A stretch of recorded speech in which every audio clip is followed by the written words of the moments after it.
अब आप बढ़ते हैं अपने क्वेश्चन की ओर। तो क्वेश्चन में बोला क्या है कि सिद्ध कीजिए कि करनी में दो एक अपरिमेय संख्या है। तो अब हम करते हैं अपने क्वेश्चन की ओर बढ़ते हैं। उसमें बोला क्या है, सिद्ध कीजिए कि करनी में दो एक अपरिमेय संख्या है। ये वेरी वेरी इंपॉर्टेंट है, यह हमेशा पेपर में पूछता है। बोला क्या, सिद्ध कीजिए कि करनी में दो एक अपरिमेय संख्या है। तो करनी में दो कौन नहीं जानता है कि अपरिमेय संख्या है, लेकिन इसे हमें सिद्ध करना है, प्रूफ करना है कि कैसे अपरिमेय संख्या है। तो इसमें कुछ है नहीं, बस लिखने का तरीका मालूम होना चाहिए। सॉल्व करने का बस दो ही तीन थी है सॉल्व करने का, बाकी इसमें से लिखने का तरीका है। तो आइए समझते हैं कैसे होगा। तो जैसे यहाँ देखा है ना कि करनी में दो एक अपरिमेय संख्या है, जिसे हम इसका उल्टा जस्ट लिखेंगे। माना, जैसे कि इसका उल्टा लिखेंगे, उल्टा क्या जगह करने में दो एक परिमेय या अपरिमेय ना लिख देंगे, करने में दो एक परिमेय संख्या है। माना, जैसे कि अपने ओर से मान लिया, ये विरोधकता विरोधकता नियम से हमने इसे माना कि करने में दो एक अपरिमेय संख्या है। अगर कोई पूछ लिया कि क्यों तुमने किस नियम से माना करने में दो एक अपरिमेय संख्या है, तो विरोधकता नियम से हमें माना, विरोधकता नियम से मैंने करने में दो को एक परिमेय संख्या माना। क्या लिखेंगे, माना करने में दो एक परिमेय संख्या है, परिमेय संख्या है जो दिए गए के विपरीत है।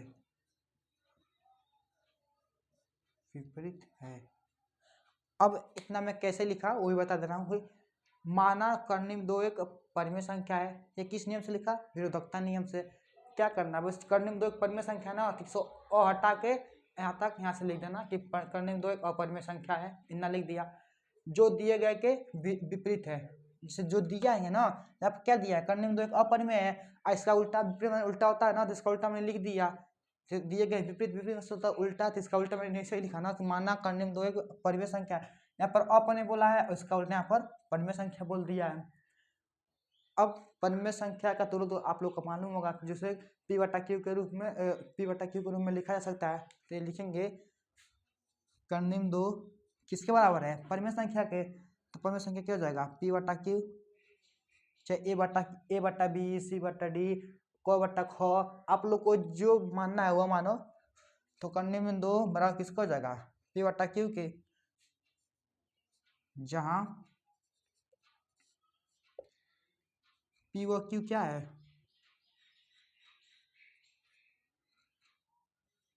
सहभाज्य पूर्णांक है ना, हमने सहभाज्य संख्या में पढ़ाया है।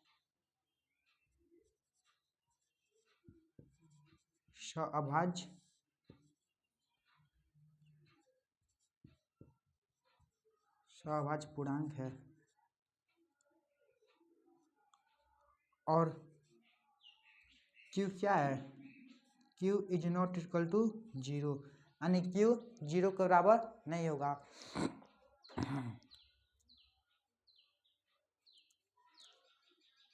इतना हो गया।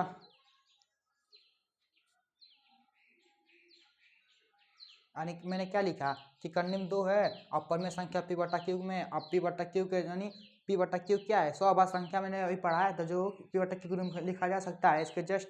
तो जहाँ पी बटा क्यू एक सहभाज्य पूर्णांक है और क्यू 0 के बराबर नहीं होना चाहिए। इतना हो गया। अब इसको सॉल्व यहाँ से करते हैं, एक दो लाइन। तो करने में दो है और ये पी बटा क्यू के, ये किस रूप में, भाग के रूप में, बटे के रूप में। तो इसको अगर बराबर की इधर जो पक्षांतर करो किसने में आ जाएगा, ये भाग में किसका जाएगा, गुणे में हो जाएगा ना। क्या लिखेंगे, करने में two Q equal to P, ठीक। इतना आ गया। अब इतना करने के बाद अब तुम्हें सिर्फ एक बात ध्यान देना है, हमें कैसे भी कर इस ब्रैकेट को हटाना है, इस ब्रैकेट को हटाना है। मैंने परिचय में बताया ना कि ब्रैकेट कैसे हटेगा, तो यही मैं यहाँ बता दे रहा हूँ।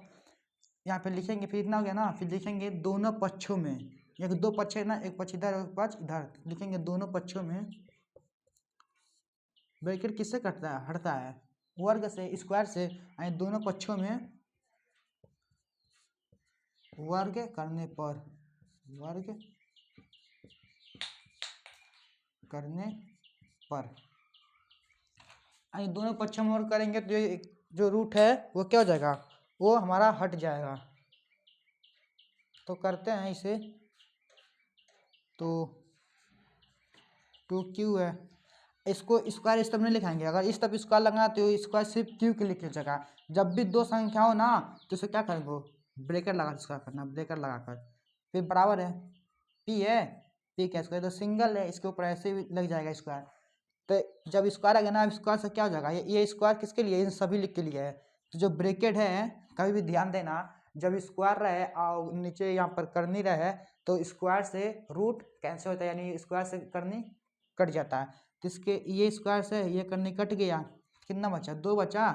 अभी ये स्क्वायर दोनों के लिए था, लेकिन अभी सिर्फ इसके लिए कार्य हुआ है, अभी ये बचा है, ये बचा है ना, तो क्या हो जाएगा, क्यू पर square equal to P square. अगर इस तब नहीं, इस तब काटने का नहीं समझ आ रहा है तो इसको कितना लो, 2 का इसका कितना होगा, 4 होगा ना, तो होगा करनी में 2 गुणे में 2 लिख सकते हैं हम सॉरी, करनी में 2 गुणे में 2 लिख सकते हैं, और स्क्वायर है तो जोड़ा बना के निकालेंगे 2 2 का, तो जोड़ा बन गया, एक जोड़ा 2 दो जोड़ा, तो जोड़ा बना एक निकल जाएगा बाहर, यानी कितना चाहेगा, 2 बचेगा, और ये 2 मैंने यहाँ लिखा है। अगर इस तरह भी कर सकते हो, और स्क्वायर से डायरेक्ट रूट कैंसिल भी होता है, लेकिन देखो घन से नहीं कैंसिल होगा, सिर्फ स्क्वायर से कैंसिल होगा। अब इसे हम मानते हैं समीकरण नंबर 1, क्या मानते हैं, समीकरण नंबर 1 है। अब यहाँ तक कोई दिक्कत है नहीं ना, अब इसके समीकरण 1 मान लिए, अब इसे करते हैं, अब लिखेंगे जो P है वो किसके बराबर है, चलिए अभी नहीं, एक स्टेप और बढ़ाते हैं। अब ये तो समीकरण नंबर 1 बन गया। अब ये जो क्यू स्क्वायर है, ठीक, ये क्यू स्क्वायर है ना, क्यू स्क्वायर को अकेले लिखो, क्यू स्क्वायर को अकेले लिखो, बाव चिन्ह बराबर लगाओ, ये जो गुणक है रूप में इधर जाएगा तो कितना बढ़ेगा, बटे के रूप में हो जाएगा, यानी पी स्क्वायर बटे 2। अब मैंने पढ़ने पढ़ा था, कुछ याद आ रहा है, ये 2 की विभाजित हो रहा है, पी 2 पॉन पी स्क्वायर को विभाजित कर रहा है, तो यहाँ पर एक निष्कर्ष निकाल सकते हैं हम, तो यहाँ पर लिखेंगे जो पी स्क्वायर को 2 विभाजित कर रहा है, विभाजित कर रहा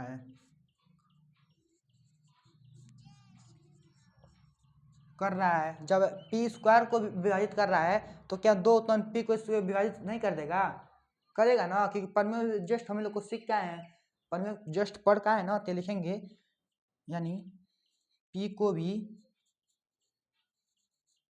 भी 2 विभाजित करेगा,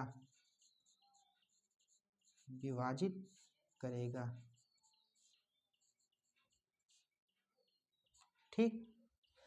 ये कैसे मालूम चला, अगर हमने पढ़ में नहीं पढ़ा होता तो मालूम ही नहीं चलता, इसलिए बेसिक पढ़ना बहुत ही जरूरी है। अब देखो, अब यहाँ पर जो पढ़ में पढ़ा हो गया उसको ये आसान लगेगा, जो पढ़ में नहीं पढ़ेगा उसको कठिन लगेगा। तो मैंने क्या किया, यार इसको समीकरण नंबर 1 माना, और ये जो क्यू है, क्यू स्क्वायर को अगर बगल में लिखा, बराबर चिन्ह बराबर लगाया, और जो ये गुणक रूप में था 2 क्यू के साथ, तो इसको 75 किया, इधर लाया तो बटे के रूप में आ गया, और ये जो ये 2 है ये पी स्क्वायर को विभाजित कर रहा है, तो हम निष्कर्ष निकाल सकते हैं कि 2 जो पी स्क्वायर को 2 विभाजित कर रहा है तो पी को भी 2 विभाजित करेगा। इसे हम क्या मानते हैं, कथन नंबर ए, कथन नंबर ए।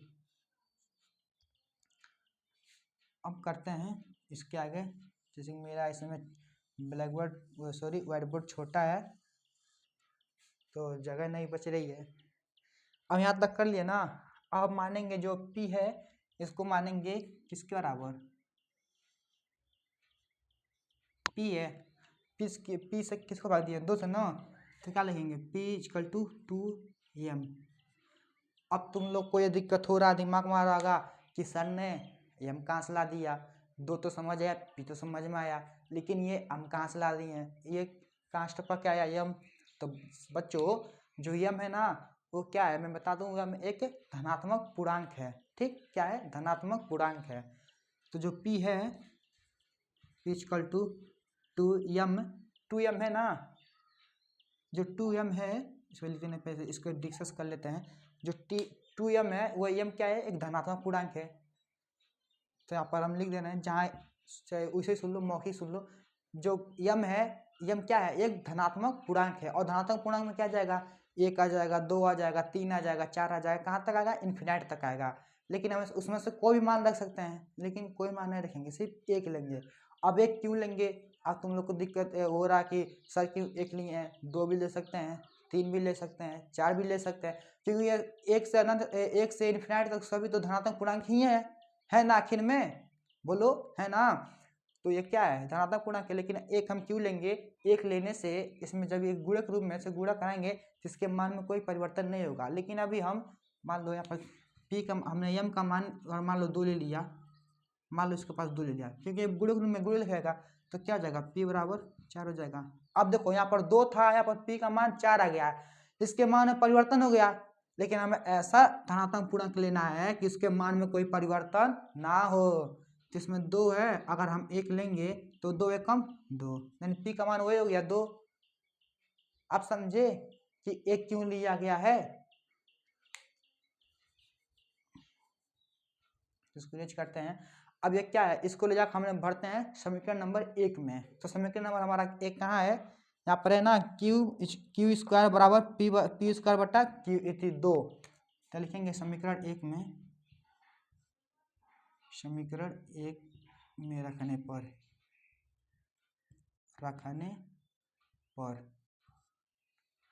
क्या हो जाएगा, क्यू स्क्वायर है बराबर, सॉरी ये नहीं, समीकरण नंबर ये हमने इसे बना था, यहाँ पर क्या हो जाएगा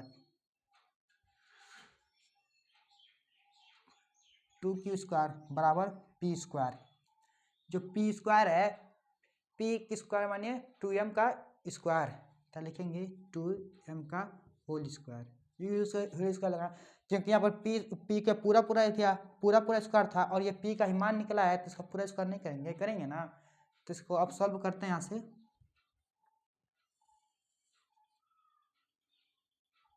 सॉल्व करेंगे तो क्या हो जाएगा 2q स्क्वायर अपन में 2 का स्क्वायर 4 और m का स्क्वायर m स्क्वायर। अच्छा इसको यहाँ पर एक भी लिख सकते हैं, जिसके माना था एक ना, तो यहाँ लिख सकते हैं, एक भी लिख सकते हैं, लेकिन खैर जाने दो, इसी तरह रहने दो। क्या हो जाएगा, अब यहाँ लिखेंगे क्यू स्क्वायर इक्वल टू, जो ये 2 है गुणक रूप में इधर जाकर कितने जगह बटे के रूप में, तो यहाँ लिखेंगे क्यू 4m स्क्वायर बटे में 2, 2 से 2 कैंसिल हो गया, बचा कितना 2। तो लिखेंगे Q square equal to 2m square. ठीक, ऐसा लिख दिए 2m स्क्वायर। अब क्या करेंगे, अब इसका जो मान हमने रखा था इसमें अब गुणा कराएंगे। ठीक, तो क्या हो जाएगा क्यू स्क्वायर इक्वल टू 2 गुणे 1 का स्क्वायर, 1 का स्क्वायर कितना होता है 1 ही होता है, यानी क्यू स्क्वायर इक्वल टू 2, यही ना होगा, 2 एकम 2, यही ना होगा।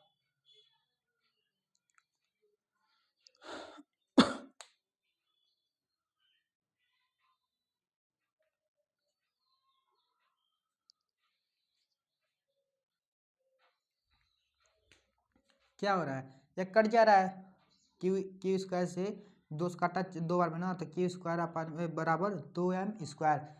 तब ये देखो, अब ये क्या है, गुणक रूप में हो रहा है, और इधर आएगा तो बटे के रूप में यानी भाग के रूप में आ जाएगा। तो लिखेंगे क्यू स्क्वायर बटे में कितना हो जाएगा 2 बराबर m स्क्वायर। ठीक, ये निकला। अब यहाँ से कुछ हमें निष्कर्ष निकाल सकते हैं कि जो 2 है क्यू स्क्वायर को भी काट रहा है, तो लिखेंगे क्यू स्क्वायर को 2 विभाजित कर रहा है, विभाजित करती है, तो क्यू को भी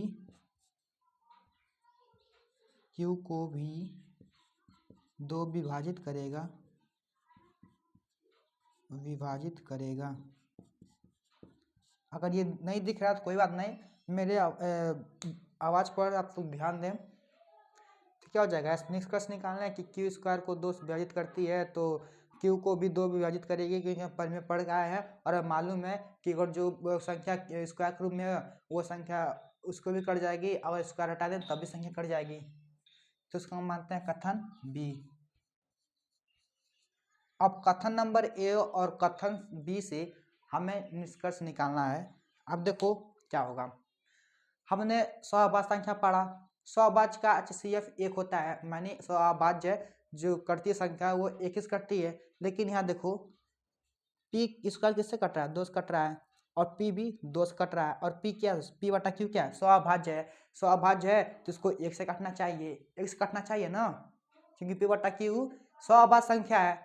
देखो जहाँ पी वो क्यू सहभाज्य पूर्णांक है तो इसको 1 से काटना चाहिए, लेकिन यहाँ तो 2 से कटा है, पी भी 2 से कटा है और यहाँ क्यू भी 2 से कटा है। अगर 1 से कटा था तो हम इसे मान लेते हैं सहभाज्य संख्या है, लेकिन 1 से नहीं कटा, 2 से कटा है, तो इसमें ये सहभाज्य कहलाएगी, नहीं कहलाएगी ना। तो जब ये सहभाज्य नहीं कहलाएगी तो ये तो इसके बराबर में, तो करने में 2 क्या परिमेय संख्या कहलाया। जो पी बटा क्यू जब है सहभाज्य संख्या नहीं है तो करने में 2 परिमेय संख्या कहलाएगा, नहीं कहलाएगा ना। जब करने में दो परिमेय संख्या नहीं कहलाएगा तो क्या कहलाएगा, अपरिमेय संख्या कहलाएगा। यहाँ सिद्ध हो गया। यहाँ पर बस अब लिखना बाकी है। अब लिखेंगे कथन ए वह बी से, ए वह बी से जब पी व क्यू, नहीं सॉरी लिख सकते हैं इसका आंसर, पी क्यू का उभयनिष्ठ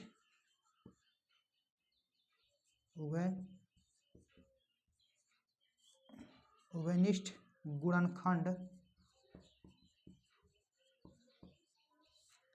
2 है। जब पी ओ क्यू का उभयनिष्ठ गुणनखंड 2 है ना, क्योंकि दोनों 2 इस कटा है, तो क्या सहभाज्य कहलाएगी, नहीं कहलाएगी ना। तो यह एक सहभाज्य संख्या नहीं है, अभाज्य संख्या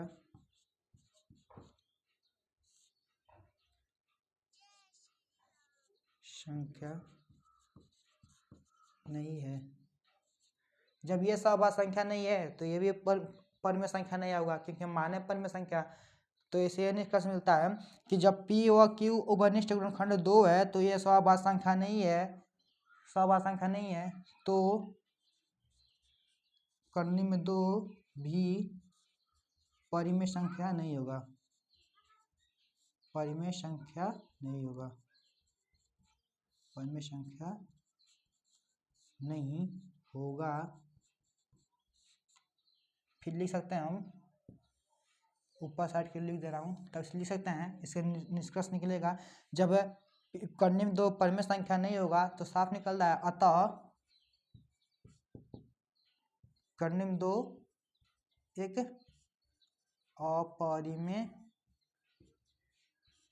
अपरिमेय संख्या है। हेंस प्रूफ सिद्ध हो गया कि करने में 2 अपरिमेय संख्या है। और हमें यही सिद्ध करना तक सिद्ध कीजिए करने में 2 एक परिमेय संख्या है। यहाँ कोई संख्या दे देगा, 3 दे देगा, 4 दे देगा, जिसका सिर्फ विपरीतात्मक नियम से लगाना और उसे जो भी यहाँ पर परिमेय दिया गया अपरिमेय दिया गया उसका यहाँ पर उल्टा कर देना और सेम ये प्रोसेस लगाकर उसको सिद्ध कर सकते हैं करने में 2 अपरिमेय संख्या है कि नहीं है। तो आशा करता हूँ आप लोग की वीडियो ये क्वेश्चन समझ में आया होगा। इसमें कुछ है नहीं, सिर्फ लिखना हो। और हाँ ये वेरी वेरी इंपॉर्टेंट है, इसमें से पेपर में हरदम से क्वेश्चन आते हैं, तो इसे नोट करो। फिर हम दूसरा क्वेश्चन की ओर बढ़ते हैं। अब हम करते हैं दूसरा क्वेश्चन। ये भी बहुत ही इंपॉर्टेंट है, ये भी कभी कभी प्रश्न में पेपर में पूछ देता है, तो इसे भी करते हैं। जिसमें बोला कि ऐसे ही कीजिए कि 3+2 करने में 5 एक अपरिमेय संख्या है। ये सबको मालूम है एक अपरिमेय संख्या है, क्योंकि जो करने में 2 उसका जोड़ घटाना गुणा भाग सब क्या होता है, अपरिमेय संख्या को कहलाता है। तो हम सिद्ध करते हैं, इसका विपरीतात्मक नियम लगाकर इसे लिखेंगे। माना 3+2 √5 एक परिमेय संख्या है। एक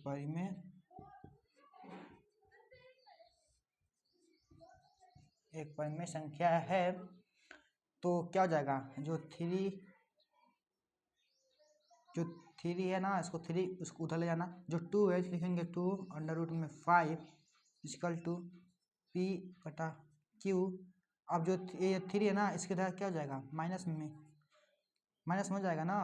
अब इसको सरलीकरण करेंगे तो जो कर्णी में उसको एक तरफ रखो, कर्णी 5 एक और इक्वल टू पी बटा क्यू माइनस का 3 और ये 2 है गुणक रूप में हो जाएगा, किसके बट्टे के रूप में आ जाएगा, बट्टे के रूप में आ गया ना, ये बट्टे के रूप में आ गया।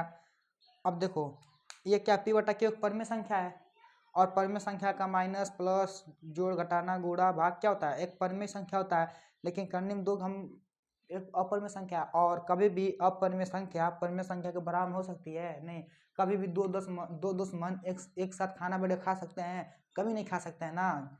तो ये भी इसी तरफ हो गया कि जो कर्णिम 5 अपरिमेय है और ये कभी बराबर नहीं हो सकता परिमेय संख्या का, क्योंकि परिमेय संख्या का माइनस गुणा भाग क्या होता है, सभी परिमेय संख्या होता है। जिसे बनाते हैं समीकरण नंबर 1, तो निकालेंगे हम, लिखेंगे जो P अपान में Q है -3/2 एक परिमेय संख्या है, एक परिमेय संख्या है तथा हम जानते हैं अब देखो यहाँ पर एक क्वेश्चन छूट रहा है, ये वाला यहाँ पर लिखना जरूरी है कि P व Q एक सभाज्य संख्या है, सभाज्य संख्या है, और Q equal to not zero. ये नहीं लिखोगे तो पेपर में नंबर नहीं मिलेगा, ये लिखना जरूरी है। तो P ओवर Q -3 क्या है, परिमेय संख्या है तथा हम जानते हैं कि कर्णिम 5 क्या है, एक अपरिमेय संख्या है, अपरिमेय संख्या है, अपरिमेय संख्या है। जो P बटा Q है वो किसके बराबर है, जो P बटा Q -3/2 है वो परिमेय संख्या है, लेकिन कर्णिम 5 एक अपरिमेय संख्या है। तो समीकरण 1 से हमें लिखेंगे, समीकरण 1 से जो कर्णिम 5 है वो कभी P बटा Q -3/2 के बराबर नहीं हो सकता, is not equal to P अपान में Q -3/2। जो कर्णिम 5 है वो P और P बटा Q -3/2 के बराबर कभी भी नहीं हो सकता। तो इससे हम लिख सकते हैं, अतः जब परिमेय संख्या के बराबर में नहीं रहेगा अपरिमेय संख्या, तो ये क्या अपरिमेय संख्या कहलाएगा, क्योंकि हम माना है कि परिमेय संख्या है, लेकिन यहाँ पर अपरिमेय सिद्ध हो गया है, सिद्ध हुआ है ना।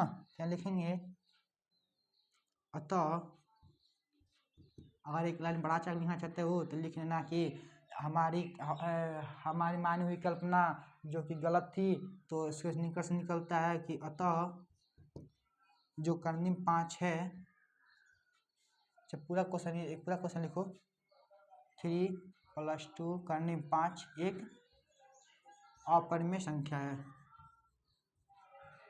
अपरिमेय संख्या है।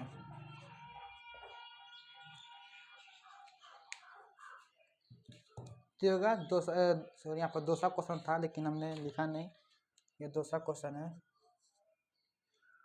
ये दूसरा क्वेश्चन भी कंप्लीट हो चुका है।